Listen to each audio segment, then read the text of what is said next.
Good morning, or good afternoon, or good evening, depending on where you're joining us. Thank you all for coming to this wonderful occasion. But I want to begin by offering my condolences to all Iranians, all lovers of music, all lovers of integrity of art, for the passing of a true giant and a true icon, Mohammad Shajavian. We have been fortunate to have him at Stanford, but I think it's a great loss for Iran. It's a great loss for arts and music. So while we praise him, we are here to celebrate another icon, an icon of human rights, of civil disobedience, of defending for the rights of lawyers to do their job. And we are joined by a remarkable panel. I'm going to begin by asking Mr. Khandan, who is joining us from Iran, to give us the latest update on the well-being and the health of Nasrin Sotoudeh. He's going to speak in Persian. I'm going to translate for him. بفرمایید جناب آقای خندان، از شما خواهش میکنم که در مورد آخرین وضعیت سلامت سرکار خانم ستوده اطلاعاتی به ما بدید. من اول سلام عرض کنم خدمت خانم عبادی که تازه تشریف آوردن. جف عزیزم اینجا هست و همه دوستان و کسایی که صدای من میشنون یا تصویر میبینن. میدونید که نسرین بعد از یه دوره اعتصاب غذا الان نزدیک 2 هفته است که اعتصاب غذاشو تمام کرده. فعلا یه بند زنان تا دیروز بخش قرنطینه بود، به خاطر اعزامش به بیمارستان از دیروز منتقل شد به قسمت اصلی بند. کم کم وضع جسمیش داره وزن میگیره، حال عمومیش میگفت که بهتره، اما فکر میکنم این بار لطمات خیلی زیادی اعتصاب غذا بهش زده، از جمله مشکلات قلبی و ناراحتی که از ناحیه قفسه سینه و قلب احساس میکنه و بسیار هم خطرناک. خود مسئولین زندان هم ظاهرا همین نگرانی رو دارن. حالا باید بررسی بشه، منتظر بودیم یه خورده وضعیت جسمش بهتر بشه تا اینکه بشه اقدامی کرد. حالا هفته‌های آینده امیدوارم بشه اعزام کرد به بیمارستان. He offered his greetings to Ms. Ebadi for joining us, to Jeff, the director of the film, and for all who can hear and see him. As to the health of Nasrin Sotoudeh, after it's been 2 weeks since she ended her hunger strike. Yesterday, they moved her from the quarantine cell to the main cell block. Her physical condition is not well. She has lost some weight. She has suffered a lot of physical difficulties in heart, in her chest. All in all, she is in a difficult condition. Prison authorities also recognize this, but because of her current health condition, there cannot be any curative measures taken. We are waiting for her weight to improve, for her general condition to improve, and then hopefully we can take the necessary steps to improve her condition. نکته دیگه هست می‌فرمایید یا؟ اگه سوال خاصی هست در خدمتتون. پس اجازه بدید بعداً شاید دوستان. I'm going to next ask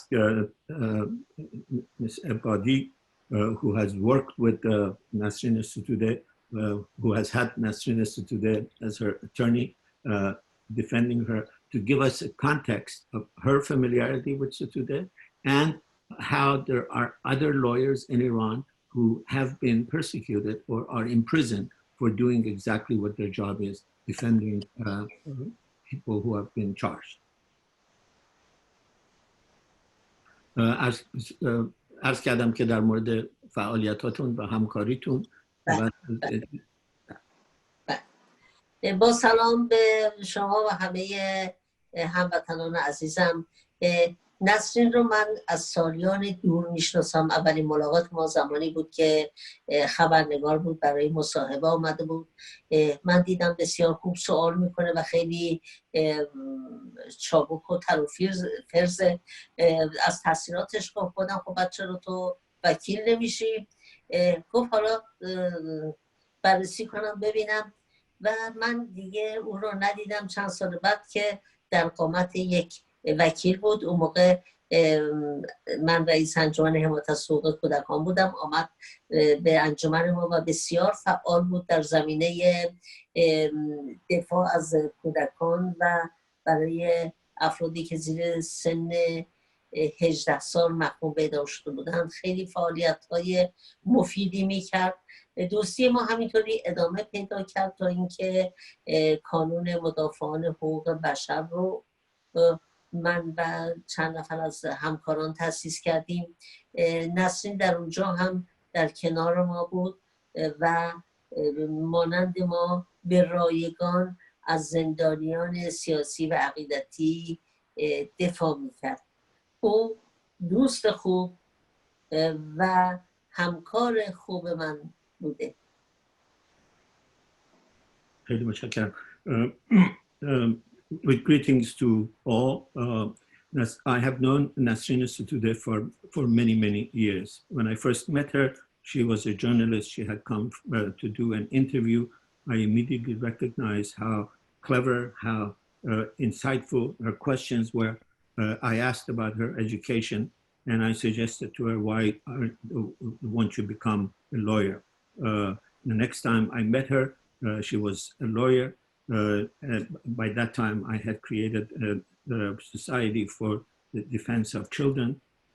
Nasrin became very active in that society. She was very active in defending people who are under the age of 18 and have been condemned to death in Iran. Later, I and a group of other lawyers created a society for the defense of human rights in Iran. Nasrin was also very active there. Like the rest of us, she worked very diligently and always for free to defend the rights of prisoners who have been denied their human rights. She has been a dear friend and a dear colleague for many years. Now, I want to, if possible, ask about how the European Parliament and the wonderful activists in Europe became aware of her role and became defenders of her right. We have a colleague at Stanford who has known her and is going to now give us her take. Thank you so much. And it's really a pleasure to join you on a topic that is very, very close to my heart. It is almost 10 years ago that we started the process of nominating Nasrin for the so-called Sakharov Prize, the Human Rights Award that the European Parliament acknowledges for brave, outstanding, courageous human rights defenders.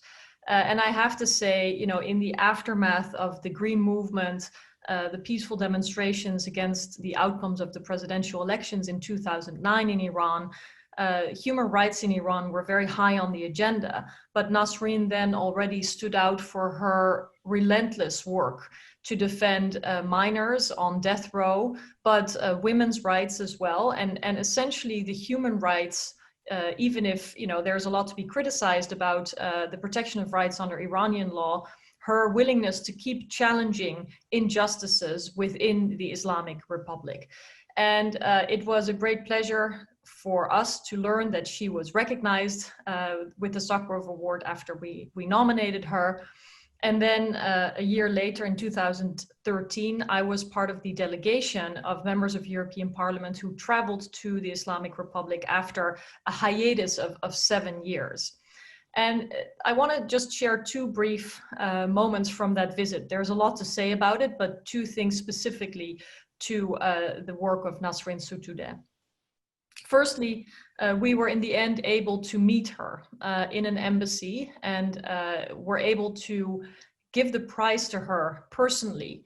And she had very kindly crafted a number of gifts when she was still in prison the first time. And it was a very, very moving moment where I hope she felt the deep appreciation of so many Europeans for her fight for human rights. But what was perhaps more telling was that at one point our delegation, and we were 5 members of European Parliament, were able to take a small walk on the bazaar of Tehran. And we could not take one step without being stopped by ordinary Iranians who would say to us, are you the delegation from the European Parliament?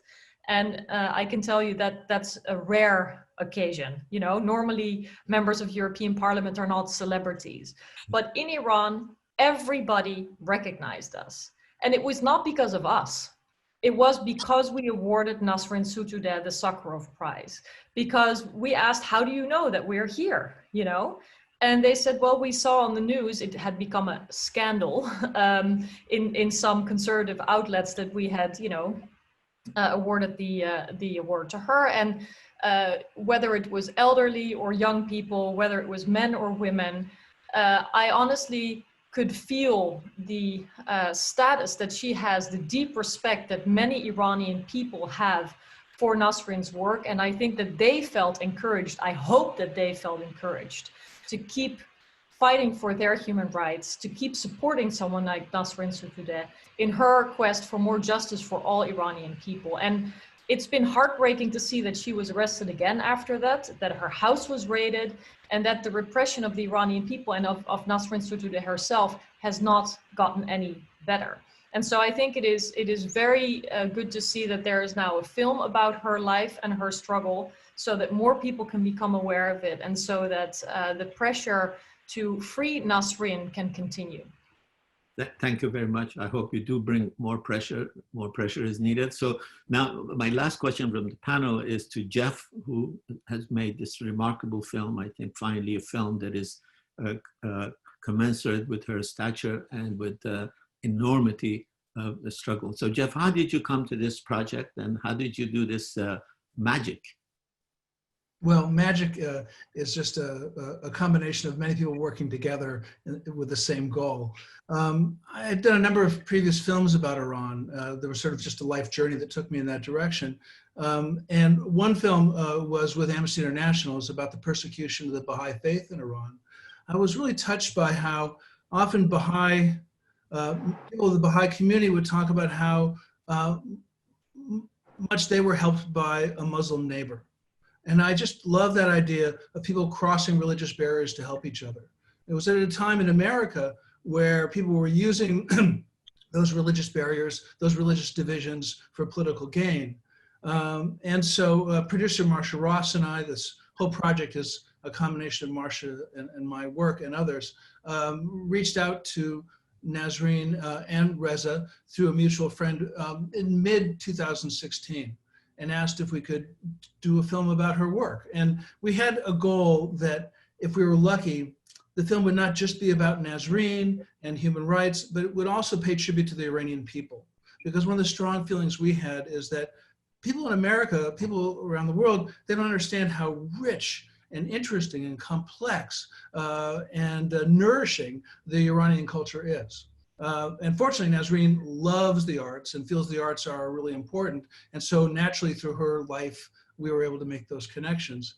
But I have to say that Nasrin right away said, well, I wouldn't want this film just to be about me. I'd want it to be about the community of people like Shirin Ebadi, like Nargis Mohammadi, like Farhad Mezami, you know, wonderful people working grassroots for human rights in Iran. She always wanted as she always does, she wanted it to be a larger community, and that was a goal we shared.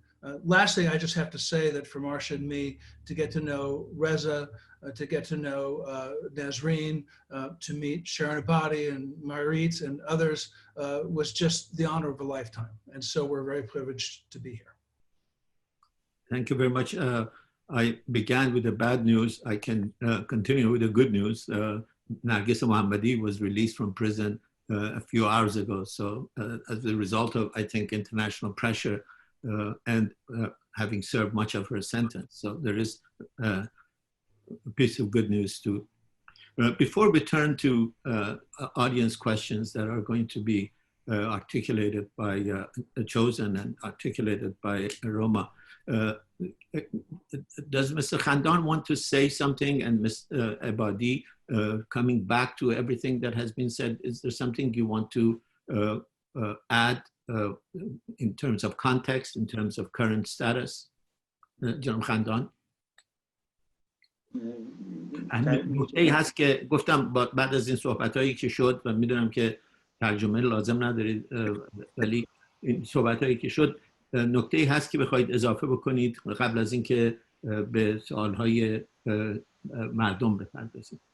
بله ببینید نکته‌ای که می‌خواستم من روش تاکید کنم اینه که خوشبختانه الان جو توجه به وضعیت زندانیان سیاسی تو ایران هم داخل کشور هم بیرون کشور یه جو خوبیه، علیرغم اینکه حکومت داره به شدت مقاومت میکنه در مقابل این، اما ما باید از این فرصت به خوبی استفاده کنیم و به این تداوم بدیم و این فشار افکار عمومی چه داخلی چه بین المللی باید ادامه داشته باشه، چون وضعیت زندانیان سیاسی به یه بحران ملی تبدیل شده تو ایران و روز به روز هم داره شدیدتر و شدیدتر میشه و فرصت بی‌نظیر یا کم نظیری که الان ایجاد شده به نظرم و توجه خیلی گسترده هم به موضوع اعدام خوشبختانه خیلی بالا گرفته، هم به شرایط زندانیان سیاسی، از این فرصت باید استفاده کرد و همینطور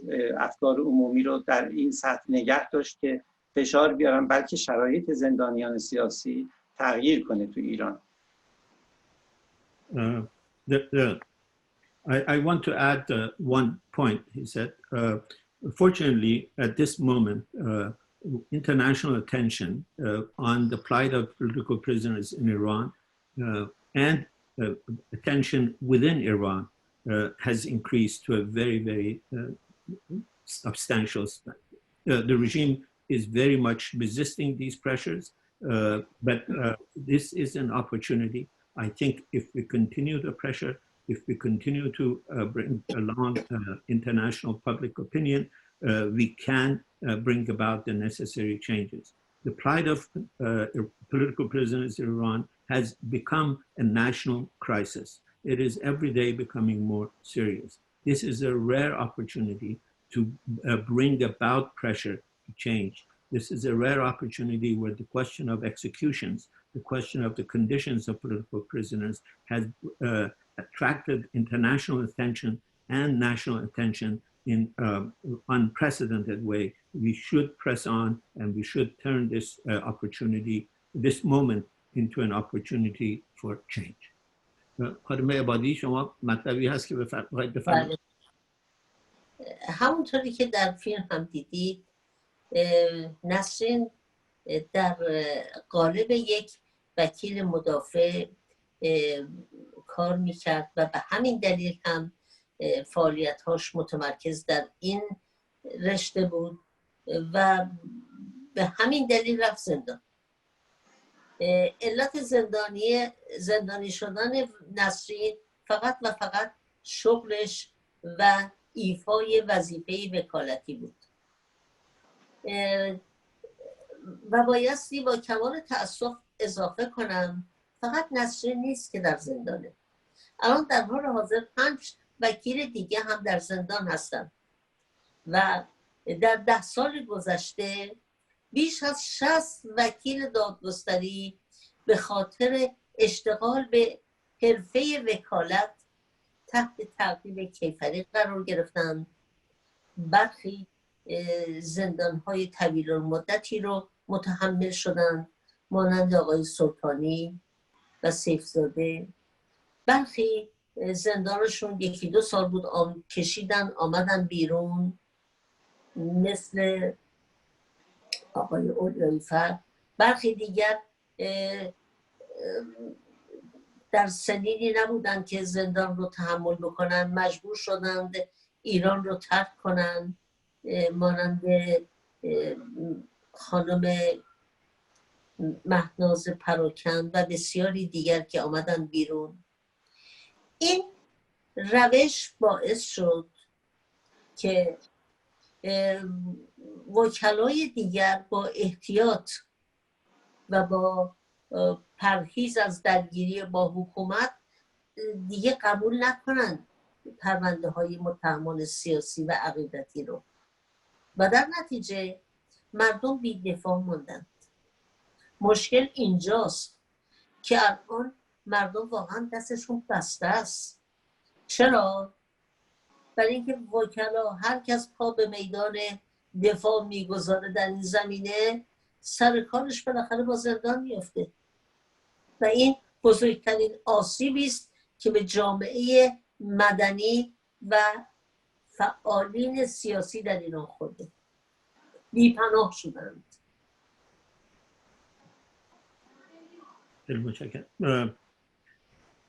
As you can see in the film, Nasrin Sotoudeh worked as a defense attorney, as a lawyer.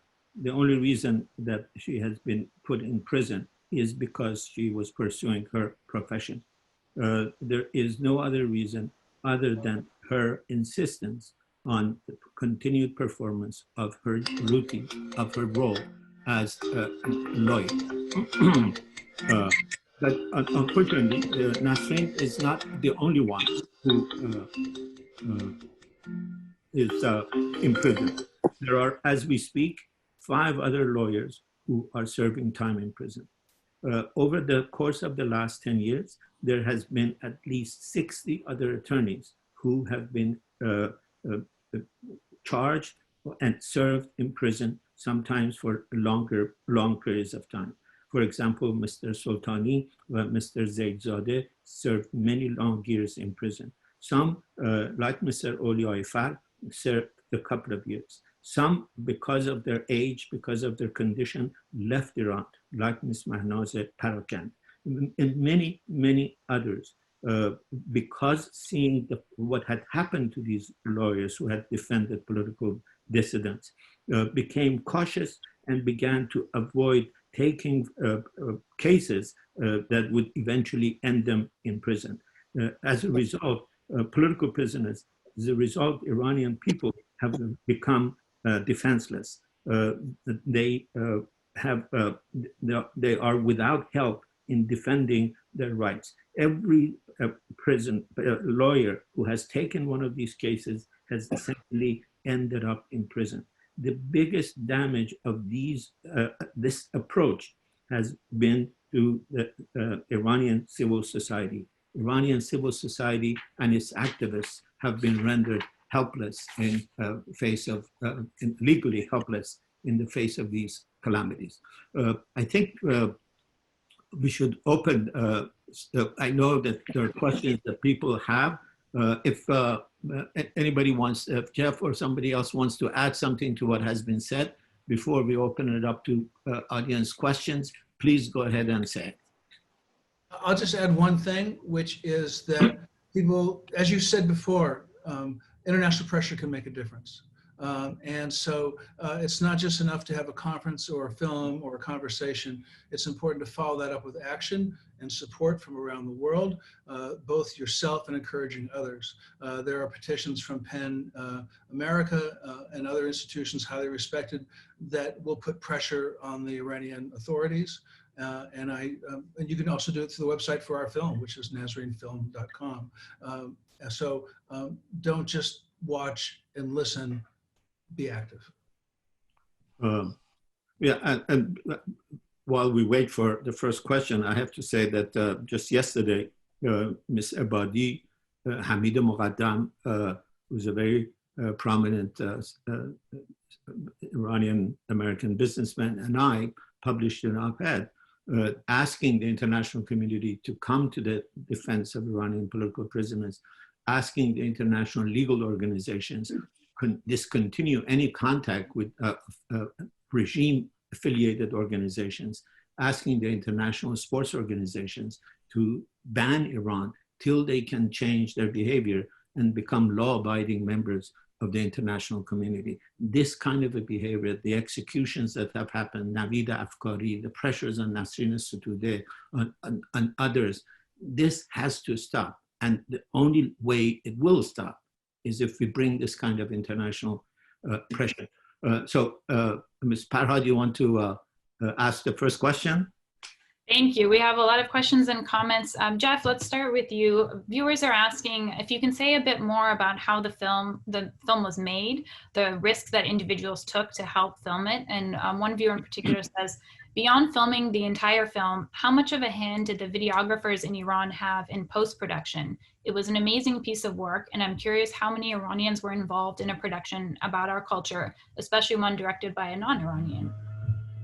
Yeah, I'm very sensitive to the fact that obviously I'm not from Iran, although I had a strong urge to channel the experiences that of people that I worked with and their inspiration. We worked with a number of people in Iran to shoot this film because I had done numerous films about Iran before, and also because showing up in Iran with a big film crew is not a really good way to be discreet. We worked privately with several really brave people who were also very talented. And we got additional footage from some other sources as well. I can't tell you the depth of respect I have for those individuals who gave us this footage. There's a conversation I remember that one had with Nasrin that we didn't put in the film, where she was talking about the risk that this filmmaker was putting themselves at to be filming. And this person said, well, you know, Ms. Sotoudeh, you know, I'm just doing what you're doing, and we have to do this together. It's incredibly inspiring. And everyone in the film that you just saw also signed a full legal release saying you know that you can use me in your documentary. So everyone was aware and participating. Again, you know, you can make a film about a lot of other things without those stakes involved. So we just try to respect that as much as possible. As far as post-production is concerned, we had numerous people, translators, producers, associate producers, and just friends and colleagues and people we got to know who saw the film at every phase, gave us their input, and we tried to respect that. You know, you can't tell a whole culture in one film, but we wanted to pay respect to everyone we got to know and everyone we hope to know in the future. Thank you. This question is for Dr. Ebadi. Can you comment on why the majority of the Iranian human rights lawyers are women? In a patriarchal society like Iran, what are the societal, cultural, and psychological factors that prompt women to rise up so courageously to fight for everyone's rights and not just for women's rights? خانم عبادی متوجه شدی که من سوال احتیاج نیست. علت توجه به زنان در حقیقت نقش مفیدی است که اینها در مقاطع مختلف در مبارزات برای آزادی و حقوق برابر ایفا می‌کنند و در تمامی سطوح این فعالیت ها دیده میشه، از ورزشکارها گرفته تا نویسندگان، تا وکلا، تا افرادی که برای حقوق برابر فعالیت میکنن و همچنین زنان زیادی که در زمینه امور چریتی و خیریه فعال هستند. من با قاطعیت میتوانم بگویم جنبش فمینیستی که در ایران وجود داره قوی ترین جنبشی است که در خاورمیانه هست. ما به زنامون افتخار میکنیم و اضافه میکنم که مردان هم در این جنبش هستند و فعالند. من خودم چندین موکل مرد داشتم که به خاطر حمایت از جنبش‌های زنان و شرکت در تظاهراتی که زنها ترتیب داده بودند به زندان رفته بودند و این جنبش فمینیستی رو در ایران قوی‌تر میکنه. و سمت دیگر جنبش فمینیستی در ایران منحصر نشده به حقوق زن، بلکه فراتر هم رفته. در ارتباط با مسائل کارگری، در ارتباط با دانشجویان، در تمامی زمینه ها این جنبش ها داره به هم وصل میشه و من میتونم بگم حلقه اتصال اینا در حقیقت زنا هستند. به همین دلیله که حکومت از زنا میترسه و من در حال حاضر که با شما صحبت میکنم بیش از 40 نفر در زندان اوین هستند، تمام فعال سیاسی و مدنی و در شهرستان هم تعداد زیادی هستند. این نشانه قدرت زنان ایران و ترس حکومت از زنان است.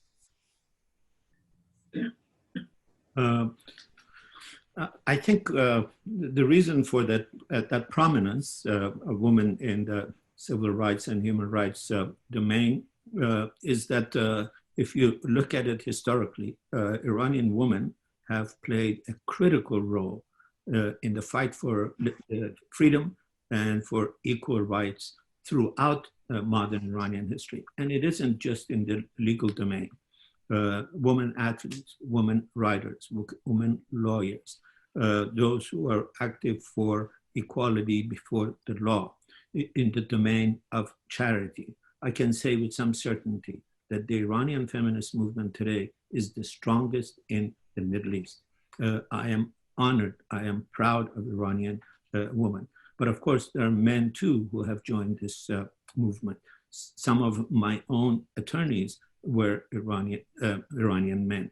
There were Iranian men who joined the women's movement, who defended a woman and ended up in prison. This participation of men has made the Iranian feminist movement stronger. Furthermore, the Iranian feminist movement has not remained focused only on the rights of women.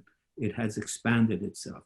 It now is involved in the labor movement, in the student movement, and in a way, the connecting link to all of these different facets of the social movement in Iran are women. And that's why the regime is afraid of women. That's why today, as we speak, there are more than 40 women who are social activists, who are civil society activists, who are in Evin prison alone. And there are many others in other cities throughout Iran. These are all manifestations of the power of women in Iran, and they also indicate the fact that they're in prison indicates that the Iranian regime is afraid of women. Thank you. This question, I think maybe for Ms. Schaake and Dr. Milani, if you want to comment on it also. Viewer writes, the Trump administration just announced new sweeping sanctions on Iran in response to Europe's human rights report. What are your thoughts? Should I start? Sure, thank you. Okay, thank you. So in the European Parliament as well, we have long made the case for individual accountability of human rights violators. So I think it is really important and also distinct from broad sanctions that may impact the full country. I mean, it's clear that the Iranian people are already suffering enough under the conditions that they have to live in, the lack of equal rights, the economic and corruption problems, the foreign policies that the government is engaging in. So we always made the case for holding those individuals to account who in the judiciary system or in the political hierarchy were personally and directly responsible for example, the death penalties, the lack of fair trial, and the grave human rights violations that are systematic and that are exemplified by the way in which Nasrin is treated very unjustly. So yes, I would say that targeted sanctions in response to human rights violations are a way to apply pressure. I fully agree. I don't want to engage in a lengthy discussion of this, but I fully agree that everyone who is involved in the brutalities in Iran, everyone who is involved in the breach of human rights in Iran, everyone who is involved in these cases, and the ones on the top, including the ones in the middle who execute these orders, because these orders come from the top. The judge who gives 38 years to Nasrin Sotoudeh for a prison sentence isn't doing this on his own. The order comes from the top. So from the top to that level, I think they should all be sanctioned. I think existing laws should be used to confiscate property. They should be banned from travel. This is a pariah judiciary, and everyone working in this pariah judiciary and this pariah regime that is using this regime to brutalize the people, I think they should be sanctioned. I am absolutely against sanctioning medicine. I am absolutely against sanctioning food, but I am all for sanctioning everyone who contributes to the brutalities of this regime, confiscate their money, and make them difficult for them to travel. Yes, but can I add something as an American on the panel, which is that this Trump administration has no moral standing to talk about human rights. And so when they talk about human rights in Iran, it's good to bring that up internationally, but they're doing it for their own domestic political purposes. This is an administration that doesn't want people to peacefully protest in our own cities. So it would mean a lot more if this administration would live up to the old standards that it's asking Iran to live up to, just to say. Of course, we believe in equal rights to speak for everybody, absolutely. You have to apply this country too. You can't just absolutely. Yeah, but go ahead. Thank you. There's a comment I want to read that someone submitted for Mr. Khandan. It says, respected Mr. Khandan, in watching the film, I was truly amazed by your continued activism while facing your own sentence and still caring for Miss Nasrin and your children. As a young man in college now, I was very moved by the way you set the example of what it means to be a man in today's world, and I hope that someday I can follow in your example as a husband or father. May God grant peace and freedom to you and your family. I wanted to share that if you want to comment on that. If not, there are a few comments and questions about Nargis Mohammadi's case. And if you have any comments on whether it gives you hope for Nasrin's situation, were they in prison together? Were they in the same part of Evin prison? So I'll leave the comment if you want to respond. If not, there are a few questions. میشه تکرار کنید سوال رو ترجمه کنید؟ سوال این بود که وقتی که فیلم رو دیدن، یکی از جنبه‌های خیلی شگفت‌انگیز فیلم این بود که شما چگونه تونستی هم در برابر خطر حبس خودتون و حکم حبس خودتون مقاومت بکنید، ادامه حفاظت از نگهداری از فرزندانتون، نگهداری از کمک به حفظ مسائل خانواده و اینکه نحوه تلفیقی که شما از این نقش‌های مختلف انجام دادید، پدر، همسر، مبارز مدنی خودتون، یک الگوی تازه‌ای برای مرد بودن در شرایط امروز ایران ایجاد میکنه و میخواستن از شما تشکر کنن که یک چنین الگویی در زندگی در این فیلم برای ایشون ایجاد کردید. به هر حال من فکر می‌کنم یک کمی توضیح دادم در مورد اینکه چطور این در واقع فشارهای گوناگونی که روی شما هست به هر حال حل می‌کنید و ادامه میدید و با نشاط و مقاومت و سربلندی در این چند جبهه می‌جنگید، خیلی برای همه فکر می‌کنم کمک کنه.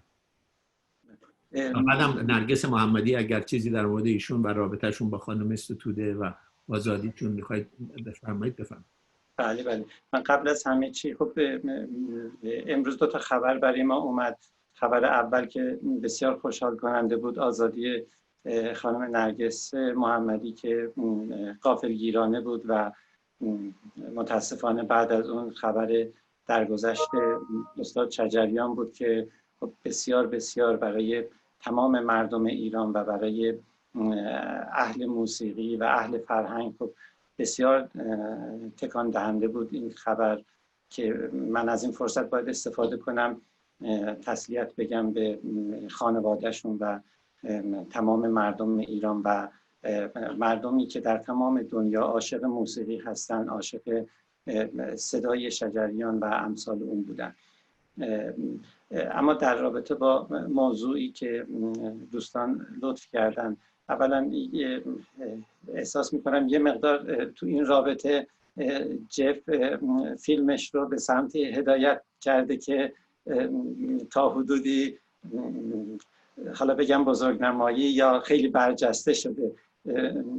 به اون سوپرمنی نیست نقش من، اما یکی از چیزایی که شانس‌های بزرگی که خانواده ما همگی داریم اونم اینه که داشتن یک بستر خیلی مناسبی از دوستان و افراد خانواده، فامیل دور و برمون هست که این بسیار بسیار تو این زمینه به ما کمک میکنه. یعنی با کوچکترین اتفاقی اینطوری نیستش که من به تنهایی بتونم از عهده بسیاری از این مسائل در بیام. کل فامیل دور و بر از خانواده نسرین، از خانواده خود من، همه اینها بسیج میشن. کوچکترین اتفاقی که میفته همگی وسط میان و کمک بزرگی میکنن.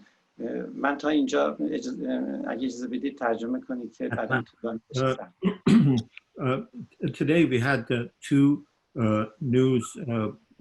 One was good news, the freedom of Nargis Mohammadi.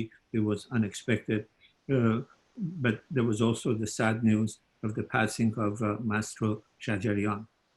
I think everyone in Iran, I think everyone who loves culture, who loves music, everyone who loves culture and music in Iran and outside Iran are saddened by this.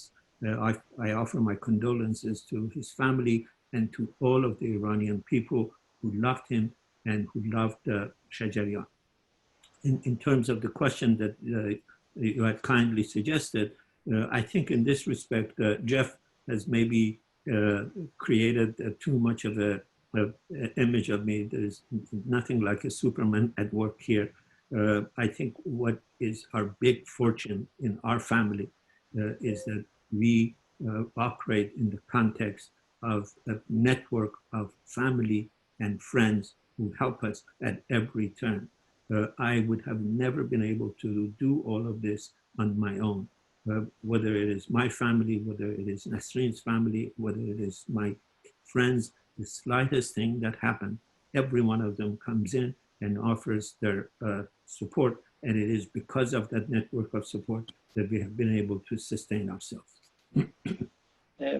نکته بعد اینه که واقعیتش اینه که موقعی که نسرین بیرونه شکل زندگی ما یه دفعه به طور اساسی دگرگون نمیشه. اینکه هر کسی بره تو جایگاه سنتی خودش، نسرین تو جایگاه زنانگی خودش بره گوشه خونه کارهای خودش رو بکنه، یا من به عنوان مرد خونه بخوام برم تو فضاهای خاص خودم، خب اینطوری نیست. یه جور زندگی همون آمیخته است. هر کس تو همه زمینه ها داره کار خودش رو میکنه، چه فعالیت های بیرونیش، چه کارهایی که توی خونه، مسئولیت هایی که داره، و این در هم آمیختگی کارها در همه شرایط باعث میشه که اتفاقات این چنین که میفته خب ما احساس خلای زیادی نمی کنیم. به لحاظ عاطفی طبیعیه که احساس خلا هست، آدم خب دوری احساس میکنیم، به اضافه اینکه کارهای بیشتری اضافه میشه، شما باید درگیر مسائل زندان و ملاقات و این داستان ها بشید. اما به لحاظ سبک زندگی خیلی دگرگون نمیشه. اینطوری نیست که شما یه خانم خونه رو بردارید یا احیانا نسرین باشه من از اینجا بردارید اون وا بمونه توی خونه و نمیدونه چی کار باید بکنه. در نتیجه ضمن به اصطلاح اینکه به هم دیگه وابستگی های قطعا داریم، اما خب سبک زندگی ما اینطوری نبوده که با برداشتن یکی شیرازه زندگی از هم بپاشه. البته فقط ما نیستیم، اینو تاکید بکنم، خب بسیاری از خانواده ها درگیر این زندان و بازداشت هستن و خب اینها هم سر پای خودشون هستن و شاید هم یه علتش این باشه که ما سرصدامون زیاده، خب بیشتر برجسته میشه. یه مقدار به حساب اینم باید گذاشت موضوع رو. اما این در هم آمیختگی زندگی در شرایط عادی باعث میشه که اون خلأ هیچ وقت ایجاد نمیشه که ما متلاشی بشیم توی زندگیمون. شاید یه دلیل عمده‌اش این باشه.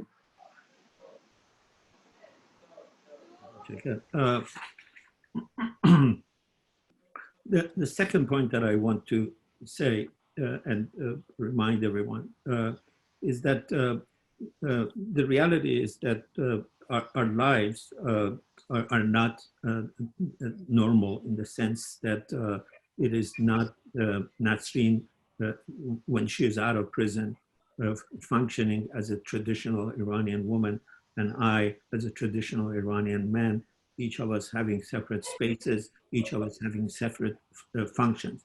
Our life as a family is intermingled. Our work outside, our work inside is intermingled. When she's not there, obviously there is a vacuum, there is an emotional vacuum, but it is not as if she is taken from this, the whole life structure will collapse. There's more work to be done. There's issues of visiting the hospital, the prison, but our style of life does not change. The amount of work each of us have to do increases, but the structure, because we are so intermingled and interdependent, doesn't change. Obviously, if I was taken out of this context and I was sent to prison, our life would not fall apart. Nasrin would know exactly how to continue managing our family the way I do it. The other point is that you hear about our ability to survive as a family because there's more publicity about us. There are other political families whose loved ones are taken away, and they too combine and continue.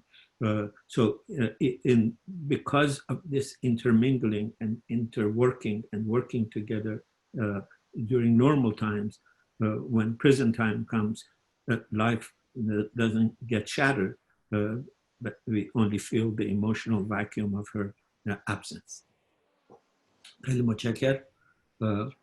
Roma, is there another question you want to? Yeah, this can be for everyone. It's mostly for Jeff, but we have a lot of people asking, this was very moving. What can we do to help? What can we do beyond signing a petition for Nasrin and for all the other people who are in a similar situation? So I don't know if we want to take a few minutes if everyone wants to comment on that as we close. There are a lot of other questions and comments that we just don't have time to get to. I think each person here can follow up in ways that other people can get active. And I think that absolutely that is the essential thing, is to take this awareness and to use it, to multiply it.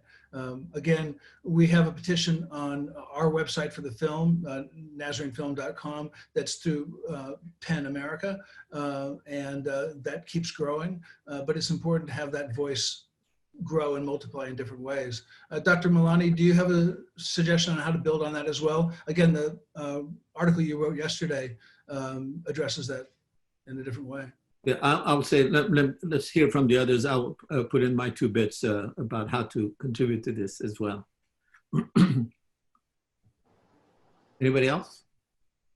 Please. A few thoughts. I mean, I think it is important to keep reminding politicians that this is important and the problem is not solved, that human rights are still systematically violated in Iran, and that Nasrin Sotoudeh's case is really a symbol of the treatment of many more Iranians. And so I would say also to the Iranian diaspora, which if I'm not mistaken, quite a few have called in today, and I understand because, I think that they see Nasrin as a hero of theirs first and foremost. I think it would also be really great if different organizations can work together. Sometimes there can be a little bit of fragmentation in, for example, civil society landscapes, and it doesn't always help, right? So to speak for the protection of human rights on behalf of as many people as possible, and to keep reminding those politicians that they have a responsibility to act. And I fully agree with what Jeff Kaufman said earlier, that the ability to credibly speak for any politician from a democracy, from the West, from Europe, from the United States, much depends on their own track record. And so avoiding the instrumentalizing of any kind of narrative, I think, is also in the interest of saving and protecting and freeing Nasrin. So hopefully people can join organizations that are already out there find representatives that they believe can best apply this kind of pressure and just not relent. I mean, I think a violation of rights anywhere is a violation of our collective dignity and well-being. So it is important that we keep reminding everybody what is at stake here. در خانم عبادی مطلبی است لطفا. حقوق بشر مقوله است جهان شمول.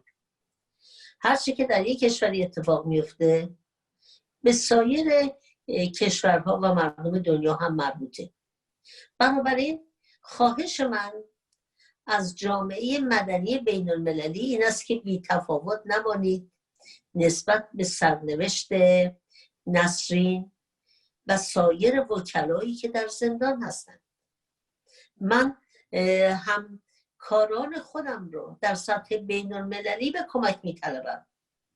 چرا اجازه میدید با وکلای ایران این رفتار رو انجام بدن که در نتیجه اون مردم بی پناه بمونن و بی وکیل بمونن؟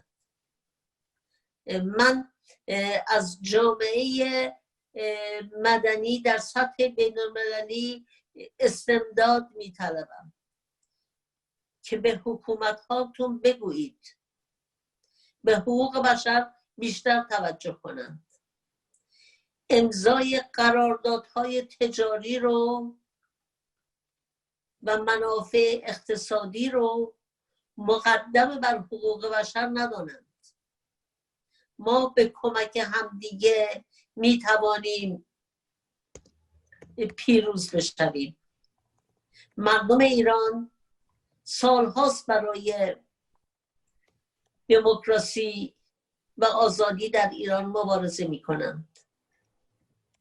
اما جامعه مدنی هم بایستی صدای ما رو بشنوه.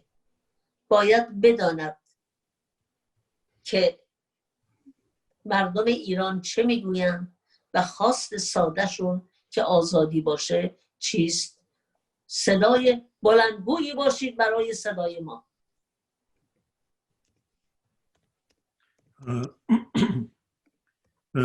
I want to say that human rights is a global concept. What happens in every country eventually impacts what happens in other countries. I plead to the international civil society, do not become indifferent to the plight of Nasrin Sotoudeh and other lawyers imprisoned in Iran. I ask them, I ask lawyers, jurists, international lawyers and jurists at the international level, do not allow this treatment of attorneys to continue. This treatment has meant that the Iranian people have been left defenseless. I plead with the international community, pay more attention to human rights. Do not make your economic interests more important than human rights. Only if we are together, if we help one another, can we succeed. The Iranian people have been struggling for freedom for a long time. I ask the international civil society to become the voice of the Iranian people. The Iranian people have a single, simple request. They want freedom. Become the voice of the Iranian demand for freedom and equality. خیلی متشکرم جناب خندان. سوالتون رو متوجه نشدم. سوال در مورد این بود که چه کاری در این شرایط میشه کرد برای اینکه این جریان ادامه پیدا بکنه و استمرار پیدا بکنه و کمکی بشه به وضعیت حقوق بشر در ایران. واقعیتش اینه که زندانیان بزرگترین انتظارشون از مایی که بیرون هستیم اینه که همواره صدای اونا باشیم. هر کسی به هر شکلی و با هر فرمی میتونه به این صدا کمک بکنه. از شبکه‌های اجتماعی بگیر تا نامه هایی که کمپین هایی که درست میشه، مکاتباتی که با نهادهای بین المللی و نهادهای حقوق بشری انجام میشه، تک تک اینها بسیار موثرن. شاید ما مقاومت حکومت رو در بسیاری از مواقع دلیل بر این بدونیم که این فضاهای مجازی، این نامه ها، این کمپین ها هیچ گونه تأثیری ندارن. اما واقعیتش اینه که اگر امروز ما فکر میکنیم و مطمئنیم به این که شرایط امروز ما با دهه 60 یکسان نیست. درسته که الان ما میگیم خیلی زندانی داریم، خیلی تحت فشار هستن، اما واقعیتش اینه که به هیچ وجه با دهه 60 قابل مقایسه نیست، با گذشته قابل مقایسه نیست. اتفاقی که افتاده اینه که الان صداها بلنده، صداها شنیده میشه و حکومت مجبور شده که عقب نشینی کنه تا اینجا و کوچکترین فشاری علیه یک زندانی بازتاب نه تنها داخلی بلکه بازتاب جهانی پیدا میکنه و این موقعیت بسیار خوبیه و در سایه این همبستگی بین المللیه. الان من تاکید میکنم صدای زندانیان سیاسی توی ایران و محکومین به اعدام به دنیا رسیده. ما باید این آستانه رو حفظ بکنیم و حتی بالاتر ببریم. اما از تشکیل کمپین‌های مجازی، کمپین‌های واقعی، روزهای آینده من خبرهای زیادی دارم در رابطه با اعدام، برنامه‌های زیادی تو کشورهای مختلف دارن، کمپین‌های مختلفی دارن تشکیل میدن و این رو جدای از گروه بندی‌های سیاسی و تفکرات ایدئولوژیکی که ممکنه برخی گروه‌ها داشته باشن، اما در یک چیزی ما باید بچه مشترک داشته باشیم، اونم خواست آزادی زندانیان سیاسی. برچیده شدن اعدام الان موضوعیه که افکار عمومی به اون میپردازن و به هر شکلی هر کسی میتونه تو هر جایگاهی اینو ادامه بده. این بسیار نتیجه بخش خواهد بود، من به این ایمان دارم.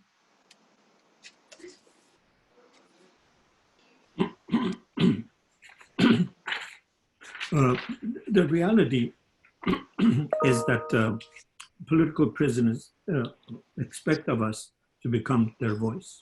We can become their voice in many forms, in many arenas, from social media to contacting international organizations to writing to government officials. It is generally thought that the regime is oblivious and imperious to these pressures. But the reality is different. The reality is that bad as situation of prisons are in Iran, as numerous political prisoners are in Iran, it is not comparable to 20 years ago. There are many prisons, many political prisoners, but now the voice of political prisoners can be heard around the world. The regime has been forced to retreat. Every time a prisoner is condemned to death, every time something happens to a political prisoner, it is reflected both domestically and internationally. There has now been created a kind of a organized international movement to both condemn executions and become the voice of political prisoners in Iran. This is an auspicious beginning, but we should elevate it. We should continue. We should persevere it. We should forfeit our ideological attachments. We should make the demand of the freedom of all political prisoners and the end to executions something that we can all join in. Everyone in every domain, regardless of how individual it is, can be contributing to this process. And I have no doubt that it will be, it will have an impact. I can, let me end by thanking all of you for participating from all corners of the world. Let me thank Jeff again for making this film. I can tell you that the first time I saw the film, I couldn't but weep. It was tears of joy, it was tears of sadness, joy at having iconic figures like Nasrin Sotoudeh, like Shirin Ebadi, like Nargis Mohammadi, like Maysami. These are people who are remarkable, and to make a brilliant film about them brought to my eyes tears of joy and tears of grief. I think we should support this film. I think we should make it seen everywhere. I think we should support Jeff's effort to start a campaign to make sure that this film is seen everywhere and is made accessible to as many people as possible. If an Iranian diaspora cannot unite around a unifying theme like human rights, political prisoners' rights, and end of execution, if it cannot cohere around iconic figures like Nasrin Sotoudeh, then we have forfeited our responsibility to be a contributing part of a transition that I think is inevitable in Iran, a transition to a more democratic, a more secular Iran, an Iran where women are equal to men, all religions are equal to each other, and everyone has a right, equal right to contribute. That Iran is not that far away. And to me, one of the things one sees in this film is exactly the brilliant embryonic efforts, the defiance from Nasrin to the person who takes the film, to the American filmmaker who makes the film, that will make this transition possible. Please help Jeff continue this effort, and let's all continue pressuring the international community. As Ms. Ebadi brilliantly said, human rights is not an instrument. Human rights is an absolute moral imperative. Governments who today deal with the Iranian regime and ignore its breaches of human rights do so at their peril. This status quo will not stay. And when Iran is run by Iranians, those who have ignored these breaches of human rights, I think will be standing on the wrong side of history. Thank you for thank you all for joining us, and see you next time when we celebrate the freedom of Nasrin Sotoudeh. Thank you. Everyone. Thank you.